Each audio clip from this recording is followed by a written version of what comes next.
Ο Πέτρος και ο Μάριος, δύο φίλοι στα 35 τους χρόνια, απολαμβάνουν τις στιγμές τους ακολουθώντας το τελετουργικό που έχουν καθιερώσει στις συναντήσεις τους. Πίνοντας το αγαπημένο τους ποτό, συζητούν για τα προβλήματα που τους απασχολούν, μικρά και μεγάλα. Όμως δεν θα μπορούσαν ποτέ να φανταστούν τι τους επιφύλασε η ζωή, κάποιο συνηθισμένο κατά τα φαινόμενα βροχερό απόγευμα. Μια αγάπη από το παρελθόν αναδύεται, ιστορίες μισοτελειωμένες γυρεύουν να ολοκληρωθούν. Όλα ξεκινούν απρόσμενα, σχεδόν ονειρικά. Τελικά, τι πυροδοτεί την πορεία της ζωής και τις μεγάλες αποφάσεις? Η ανάγκη, η τύχη, η απώλεια, η ευθύνη, ο φόβος? Η χειμωνιάτικη Αθήνα και το μονίμως μουντό και συννεφιασμένο Λονδίνο αποτελούν το σκηνικό μιας ιστορίας ανθρώπινης, καθημερινής, που είναι απαραίτητο να υποθεί. Το παρελθόν, το παρόν και το μέλλον συνδέονται με τρόπο προσδόκητο, καθώς οι άνθρωποι προσπαθούν να συνεχίσουν. Γεια σας. Καλώς ήρθατε σε ένα διαφορετικό επεισόδιο από τα άλλα. Δεν είναι το The Big Picture Podcast. Σήμερα θα μιλήσω για κάτι τελείως διαφορετικό. Θα μιλήσω για κάτι για το οποίο είμαι πάρα πολύ περήφανος. Μου πήρε πάρα πολλά χρόνια για να το ολοκληρώσω. Όχι το συγκεκριμένο, αλλά θα σου εξηγήσω και θα καταλάβεις πάρα πολύ. Σήμερα θέλω να σου μιλήσω για την άλλη μου την ιδιότητα, αυτή του συγγραφέα. Θέλω να σου μιλήσω για το πρώτο μου μυθιστόρημα, το οποίο το κρατάω στα χέρια μου. Είναι το 35, το οποίο έχει εκδοθεί και κυκλοφορεί στην Ελλάδα από τις εκδόσεις Σμίλη. Είμαι ο Θέμης Ζωζανίδης, ο συγγραφέας αυτού του βιβλίου, και θέλω να σου μιλήσω για το πώς έφτασα και ολοκλήρωσα αυτή την ιστορία και τελικά έγινε βιβλίο και κυκλοφορεί και μπορείς να την πάρεις εσύ και να την διαβάσεις. Είναι σημαντικό νομίζω, γιατί πολλοί έχουμε μέσα μας αυτό το μικρόβιο, θεωρώ, το μικρόβιο της συγγραφής. Οπότε νομίζω ότι μέσα από τη δική μου ιστορία μπορεί να σε επηρεάσω και να σε βοηθήσω, μακάρι αν θα μπορούσα να το κάνω αυτό, να σε βοηθήσω να ολοκληρώσεις τη δική σου ιστορία.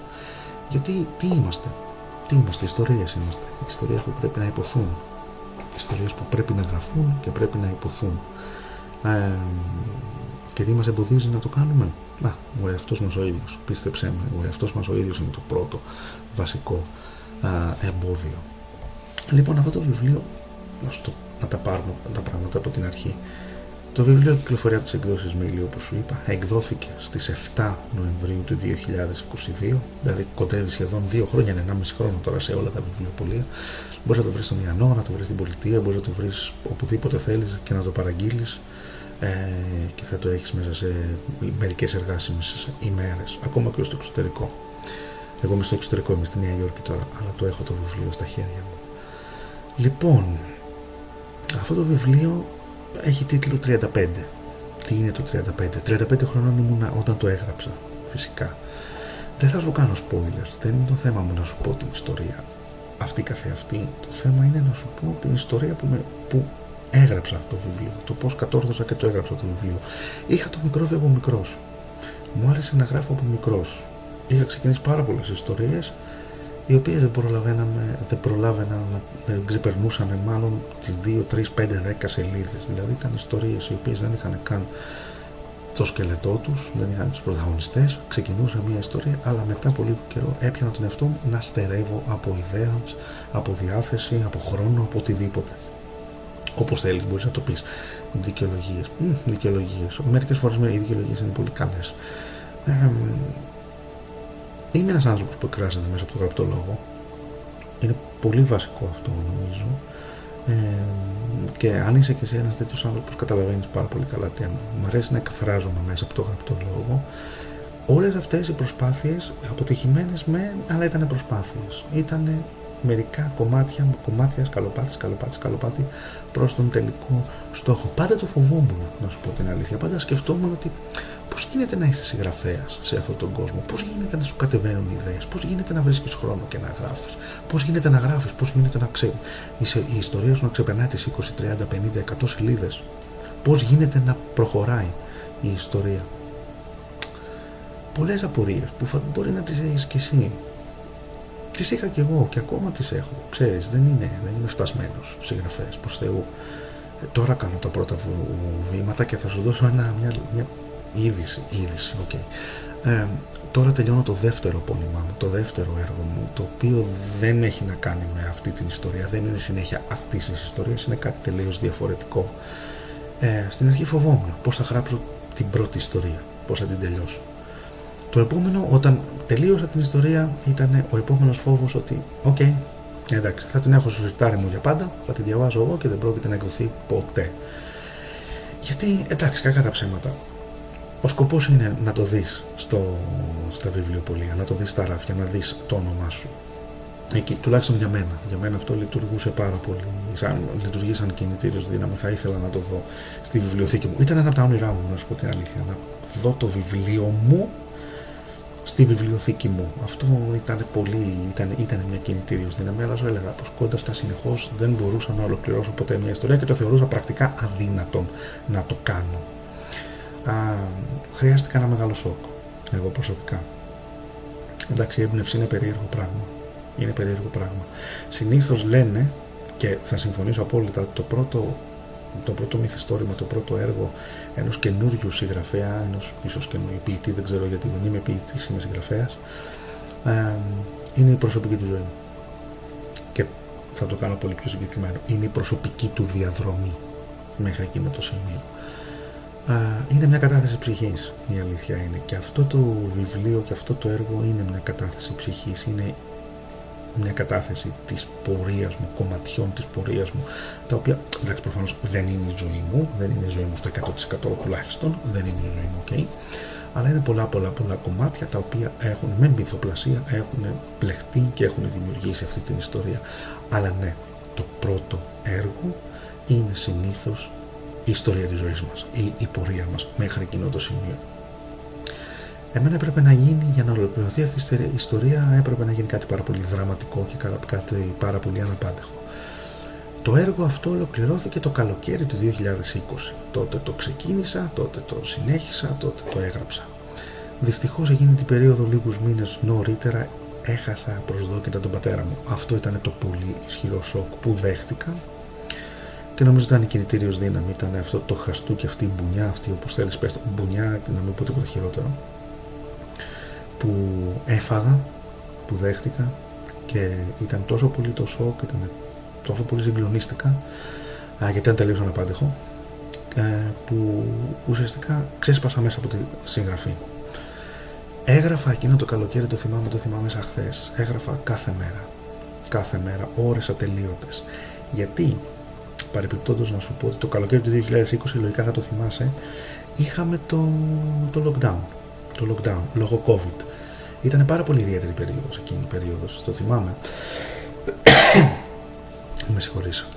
Ήταν πάρα πολύ περίεργη εκείνη η περίοδος. Ήμασταν όλοι κλεισμένοι στα σπίτια μας, ήταν κάτι τελείως αναπάντεχο για όλους μας.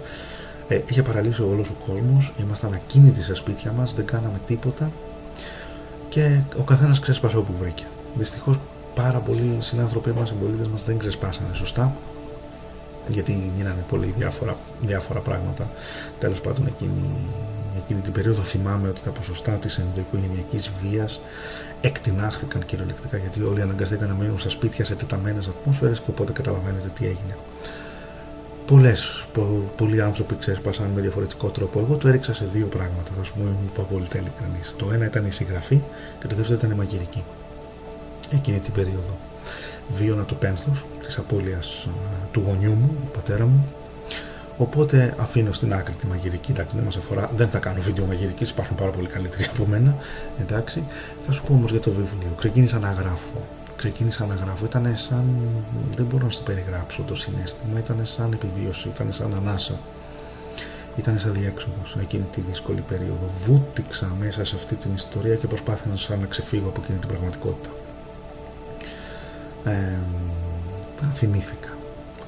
Θυμήθηκα το παρελθόν, θυμήθηκα την πορεία μου, θυμήθηκα τη ζωή μου, θυμήθηκα. Έβαλα τη φαντασία μου να προχωρήσει όταν σκάλωνα, γιατί σκάλωσα πολλές φορές, αλλά έγραφα ασταμάτητα. Αυτό είναι το ένα χαρακτηριστικό που θυμάμαι. Οπότε μη φοβάσαι, είτε είναι υπολογιστής, είτε είσαι παραδοσιακός και θες χαρτί και μολύβι, είστε ok. Ξεκίνα να γράφεις. και νομίζω ότι θα σε πάει η ιστορία μόνη της. Εμένα με πήγε μόνη της η ιστορία. Είμαι, κατά κάποιο τρόπο το λένε αυτό οι συγγραφείς, είμαι ο παντογνώστης συγγραφέας ο οποίος κοινώ τα νήματα, αλλά ταυτόχρονα όμως ήμουν και ο συνοδοιπόρος των ηρώων μου. Δεν είχα δικό μου ήρωα, δεν ήμουν εγώ κάποιος ξεκάθαρα, ούτε ήμουν υπέρ κάποιου και κατά κάποιου άλλου κτλ. Όλοι ήταν κομμάτια της καθημερινότητας, όλοι ήταν κομμάτια του κανονικού κόσμου. Όλοι ήταν ήρωες και όλοι ήταν αντιήρωες. Όλοι είχαν δίκιο και όλοι είχαν άδικο. Άλλος περισσότερο, άλλος λιγότερο. Άλλος μπροστά, άλλος πίσω.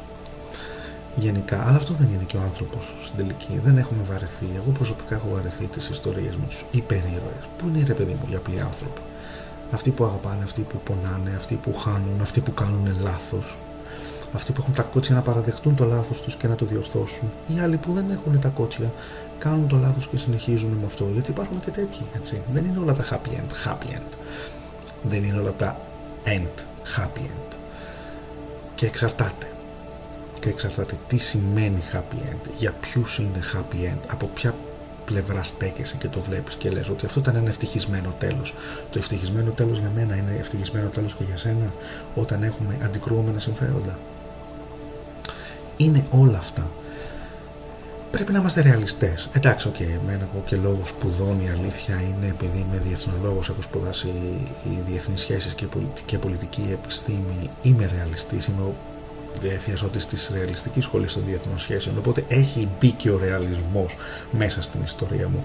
Δεν μ' αρέσουν οι ήρωες, δεν μ' αρέσουν οι εξαιρετικές πράξεις κτλ. Όχι ότι δεν μπορούν να συμβούν, αλλά στο δικό μου κόσμο, στον κόσμο που έπλασα σε αυτό εδώ το βιβλίο, οι άνθρωποι είναι οι άνθρωποι της διπλανής πόρτας. Είναι οι άνθρωποι που έχουν δίκιο, έχουν άδικο, πράττουν σωστά, κάνουν λάθος, το μετανιώνουν, συνεχίζουν, προσπαθούν να το διορθώσουν, δεν το διορθώνουν ή το διορθώνουν στο τέλος. Δεν θα κάνω spoiler την ιστορία. Είναι σε όλα τα βιβλιοπωλεία το βιβλίο, οπότε άμα θέλεις να κάνεις ένα ωραίο δώρο σε κάποιον που αγαπάς ή στον εαυτό σου τον ίδιο, ένα βιβλίο, και εντάξει, θα σου έλεγα ναι, γιατί όχι και όχι το δικό μου, εντάξει, και σαφώς υπάρχουν άπειρα βιβλία, άπειροι συγγραφείς, αλλά νομίζω ότι είναι μια ιστορία που, όπως λέω και στο εξώφυλλο, αξίζει να υποθεί, γιατί ακριβώς είναι η ιστορία καθημερινών ανθρώπων που είναι ικανοί για το καλύτερο αλλά και για το χειρότερο ταυτόχρονα. Οπότε και αξίζει να υποθεί μια τέτοια ιστορία. Έτσι ήταν και η δική μου πορεία. Εκείνο το καλοκαίρι ήταν δύσκολο, ήταν πάρα πολύ δύσκολο. Παραιτήθηκα κιόλας από τη δουλειά μου, γιατί βίωνα και μια τεράστια αλλαγή. Ήταν η τελευταία χρονιά που έμενα στην Ελλάδα, γιατί είχα αποφασίσει με τη γυναίκα μου, η οποία ήταν ο συνοδοιπόρος μου, η Έρση, είχαμε αποφασίσει να φύγουμε.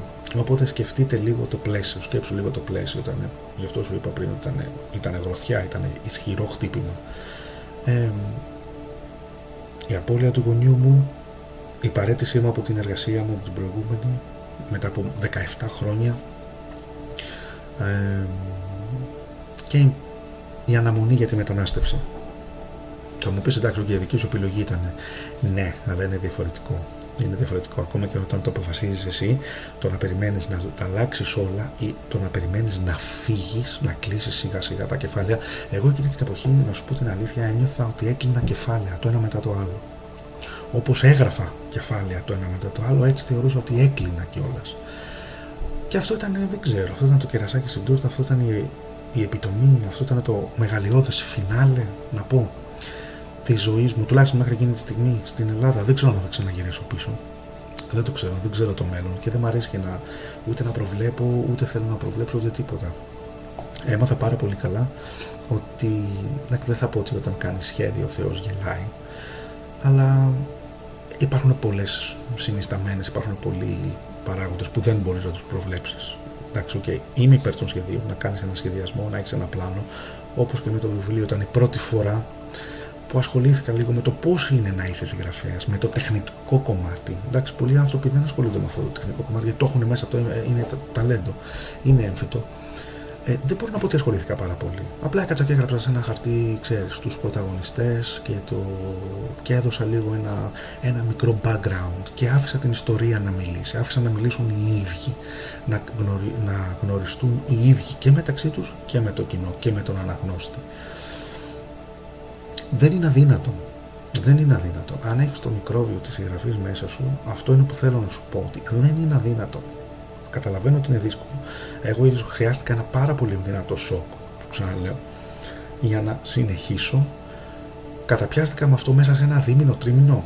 Τρίμηνο ήταν, δεν θυμάμαι να σου πω την αλήθεια πάρα πολύ καλά. Νομίζω ήταν περίπου ένα τρίμηνο ακατάπαυστη συγγραφής. Μετά διορθώσεις, μετά σου είπα για την Έρση, ήταν η πρώτη που διάβασε την πρώτη, τέλος πάντων, την πρώτη, όχι έκδοση, την πρώτη μορφή, τέλος πάντων, του πονήματος, του έργου αυτού.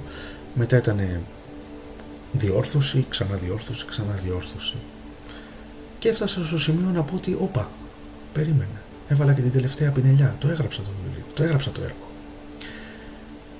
Δεν σου κρύβω, όταν τελείωσα, έκανα το αποθήκευα, γιατί το έγραφα στον υπολογιστή. Το αποθήκευα συνεχώς, γιατί φοβόμουν, δεν ξέρω, μου είχε πιάσει ένας φόβος ότι έχω Παναγία μου, μην το χάσω.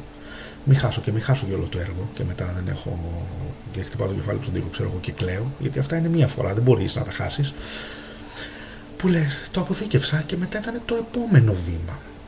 Που θα το καταλάβεις κι εσύ όταν έρθει η ώρα με το καλό, αν γράφεις, όταν θα το τελειώσεις. Το γράφω κάτι, έχει τεράστια, είναι τελείως διαφορετικό με το εκδίδεται κάτι και μετά διαφημίζεται κάτι.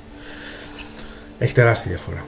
Έχει πάρα πολύ μεγάλη διαφορά. Δεν το ήξερα, το έμαθα στην πορεία. Που λες, ισχυρό σοκ. Μπορεί να μην χρειάζεσαι τόσο ισχυρό σοκ. Χτύπα ξύλο εννοείται. Εντάξει. Μπορεί να είναι άλλη κινητήριο σου δύναμη. Άλλη να είναι η σφαλιάρα που θέλεις να φας να σε σπρώξει. Μπορεί να μην είναι σφαλιάρα, να είναι σπρώξιμο απλά. Οκ, εντάξει. Απλά στη δικιά μου την περίπτωση, επειδή ήμουν και λίγο βαρύς, ήταν σφαλιάρα. Τώρα στα λέω με πιο ευδιάθετη.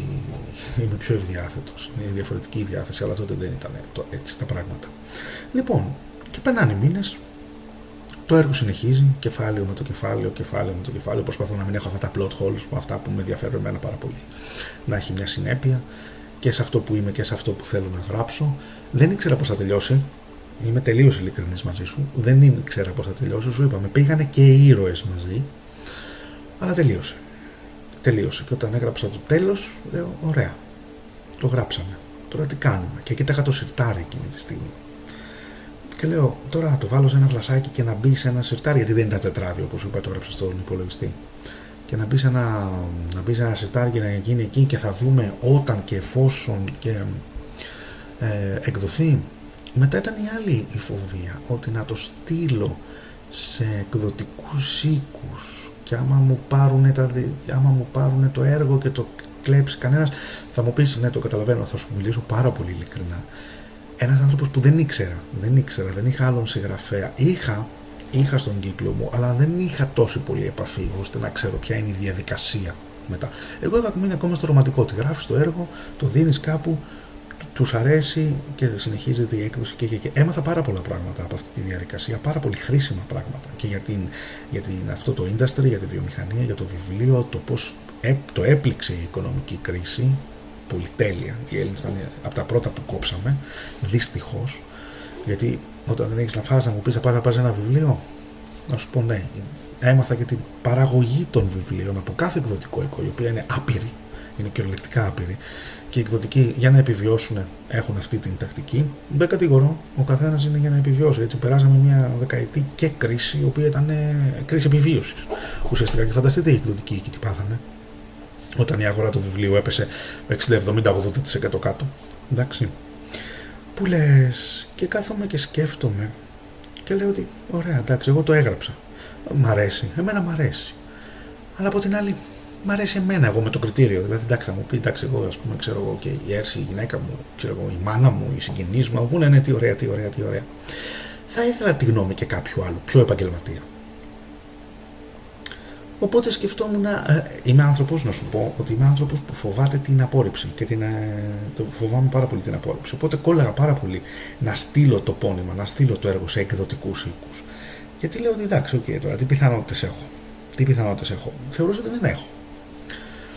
Αλλά αν δεν ρωτήσεις, ξέρεις, αν δεν ρωτήσεις ποτέ η απάντηση είναι σίγουρα όχι.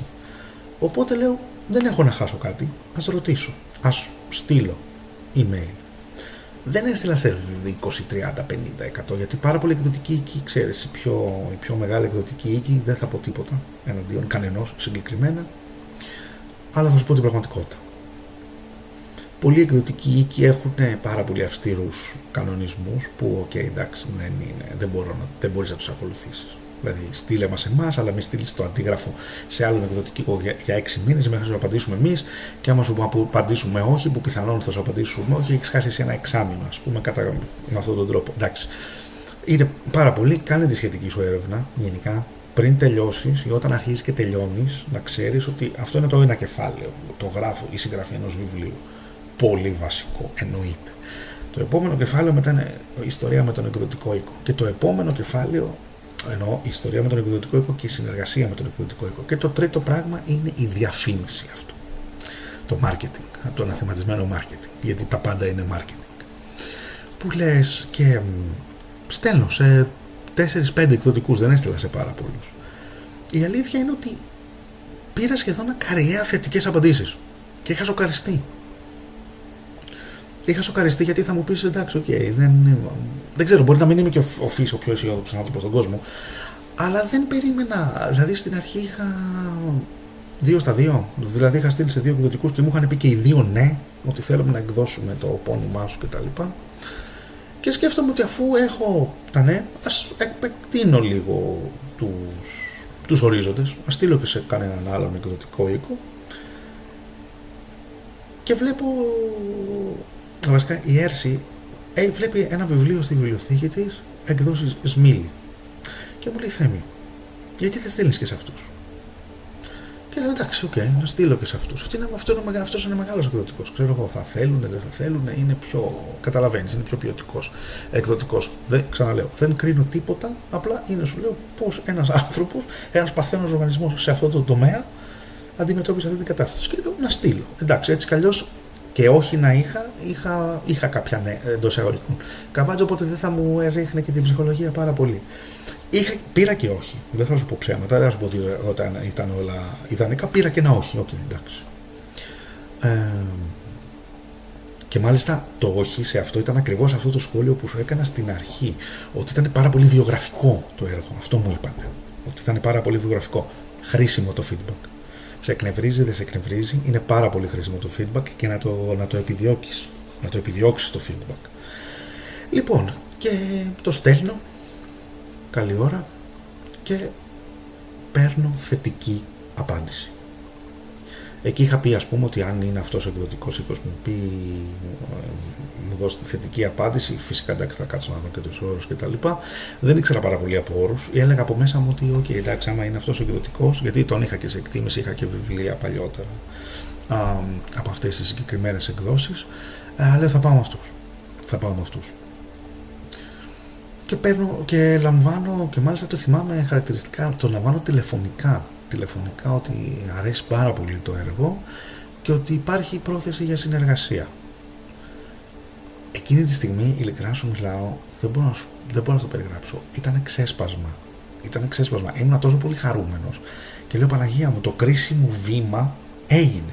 Το πρώτο κρίσιμο βήμα ήταν η συγγραφή του βιβλίου, εντάξει, γιατί όταν φτάνεις σε μια κορυφή, μετά πολύ εύκολα την ξεχνάς το τι ανηφόρα έχει αυτή η κορυφή. Μετά κοιτάς την επόμενη κορυφή. Εντάξει, υπάρχουν και αυτοί οι άνθρωποι, είμαι ένας από αυτούς. Αν είσαι και εσύ ένας από αυτούς, σαν εμένα τέλος πάντων, καταλαβαίνεις πάρα πολύ καλά τι εννοώ. Οπότε λέω, wow! Και ξεκινάμε τη συνεργασία. Η συνεργασία σου με εκδοτικούς οίκους γενικά ή με τον εκδοτικό σου οίκο είναι μια απαιτητική διαδικασία, γιατί πρέπει να συνεννοηθείς με μια σειρά ανθρώπων. Εντάξει. Δεν ήταν τσάμπα, δεν ήταν δωρεάν, να ξέρεις. Δεν θα σου πω τώρα το πόσο ήταν, αλλά να είσαι προετοιμασμένος, δεν είναι δωρεάν αυτά. Αλλά είναι σχολείο, είναι εκπαίδευση. Μαθαίνεις. Εγώ έμαθα αρκετά πράγματα που δεν ήξερα. Έμαθα πώς λειτουργεί ένας εκδοτικός οίκος, έμαθα τα κόστη του, έμαθα το τι σημαίνει ουσιαστικά διόρθωση κειμένου, φιλολογική επιμέλεια κειμένου, όλα αυτά τα έμαθα, συνεργάστηκα με διορθωτή κειμένου, που το πήρα πίσω μου έδειξε πώς να γράφω πιο λογοτεχνικά. Γιατί εγώ είχα ένα θέμα. Επειδή όπως σου είπα είμαι διεθνολόγος, είμαι ερευνητής, έγραφα πάρα πολύ και ξέρω εγώ κεφάλαια, εργασίες, πτυχιακές και όλα αυτά. Έγραφα επιστημονικά άρθρα. Το επιστημονικό άρθρο είναι τεκμηριώνω τα πάντα με συγκεκριμένη γλώσσα. Η λογοτεχνία δεν έχει ανάγκη τεκμηρίωσης και είναι διαφορετική η γλώσσα. Οπότε εκεί ήθελα ένα γυάλισμα, ένα λίγο στρογγύλεμα. Αυτές οι γωνίες μου θέλανε στρογγύλεμα και ήταν πάρα πολύ χρήσιμο και πολύ χρονοβόρο επίσης, γιατί είχαμε και τον COVID. Ήτανε και το ότι εγώ ήμουνα Νέα Υόρκη και ο εκδοτικός είναι στην Αθήνα. Οπότε είχαμε και αυτή τη διαφορά, τέλος πάντων. Αλλά πήγε καλά. Θα το δεις κι εσύ. Είναι μια απαιτητική διαδικασία, στο ξαναλέω. Είναι απαιτητική διαδικασία. Δεν είναι εύκολο, πρέπει να είσαι εκεί. Αν δεν κυνηγείς εσύ το έργο σου, δεν θα το κυνηγήσει κανένας. Θυμήσου το αυτό που σου λέω. Αυτό το πέρα δόθε του έργου, τέλος πάντων, έγινε, θα έλεγα, μία-δυο φορές υπήρχε διόρθωση κειμένου, τμηματική, το ξαναπήρα, εγώ το διάβασα, κράτησα σημειώσεις, γιατί ξαναλέω ότι το να γράφεις λογοτεχνικά, ναι, μπορεί να μην το πιάσεις ποτέ. Δηλαδή, κάθε επώνυμα που θα στέλνεις θα στο γυρνάνε πίσω με διορθώσεις και να επιδιώκεις αυτές τις διορθώσεις. Γιατί έχω δει και εκδοτικό που δεν έκανε τίποτα. Που απλά εξέδωσε το κείμενο όπως το έλαβε. Και αυτό δεν είναι πάρα πολύ καλό. Το αντίθετο, μάλιστα. Είναι εξοργιστικό. Θα πρέπει να γίνεται δουλειά από τη σελιδοποίηση μέχρι τα πάντα.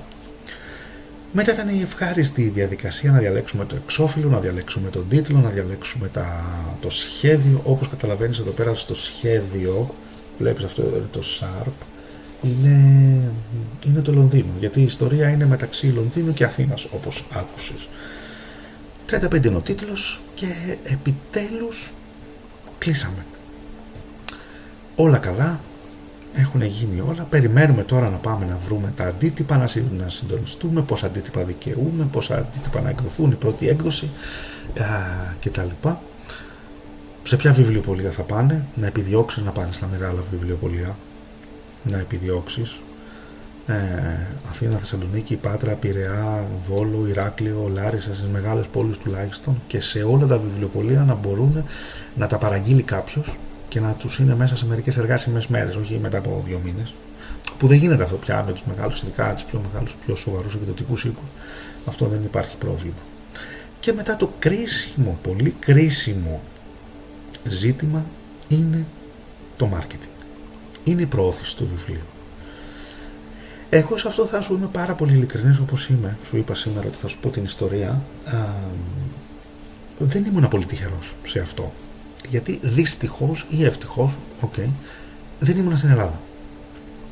Ήταν η περίοδος του COVID, οπότε δεν γινόντουσαν και παρουσιάσεις βιβλίων, και μετά όταν άνοιξαν οι παρουσιάσεις βιβλίων, για δικούς μου λόγους προσωπικούς, δεν μπορούσα να γυρίσω στην Ελλάδα και να κάνω μια παρουσίαση βιβλίου ή μια σειρά παρουσιάσεων βιβλίου, που εκ των υστέρων συνειδητοποίησα ότι είναι πάρα πολύ σημαντικές. Είναι πάρα πολύ σημαντικές. Πρέπει να κάνεις παρουσίαση βιβλίου. Πρέπει. Και όχι μόνο μία.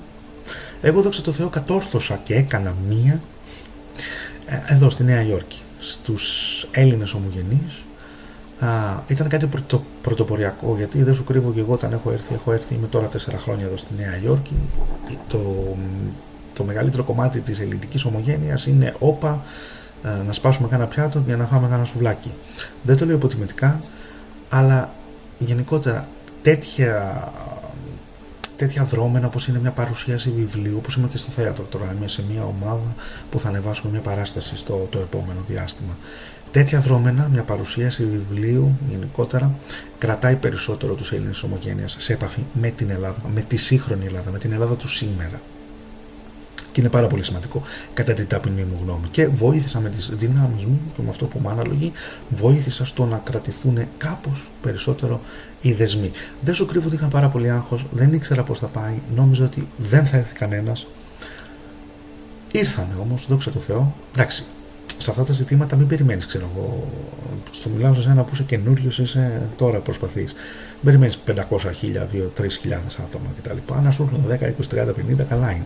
Εντάξει, δεν το συζητάμε, άμα σου έρθουν παραπάνω, δεν το συζητάμε.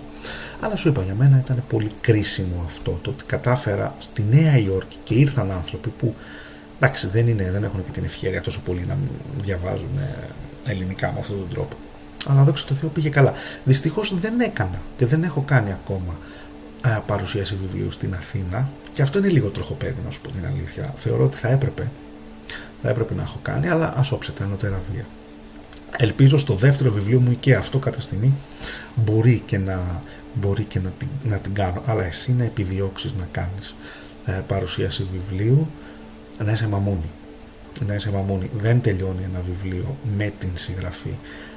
Αν θέλεις να το γράψεις για την πάρτι σου και να το ξέρεις εσύ και μερικοί καλοί σου φίλοι, συγγενείς σου κτλ., έχει καλός. Γράψ' το, πάρε φόρα, γράψ' το, εντάξει. Ένα tip, ξέχασα να σου το πω. Φρόντισε να γράφεις συγκεκριμένες ώρες και σε συγκεκριμένο μέρος. Μην πηγαίνεις δεξιά και αριστερά. Ακόμα και στο σπίτι, σε ένα παγκάκι έξω, να παίρνεις το λάπτοπ σου, οτιδήποτε. Να πηγαίνεις σε μια συγκεκριμένη καρέκλα, σε ένα συγκεκριμένο τραπέζι. Κάντο συνήθεια. Πήγαινε σε ένα συγκεκριμένο σημείο, ώστε να το συνδέσεις υποσυνείδητα ή συνειδητά, ξέρεις, να το συνδέσεις με αυτό.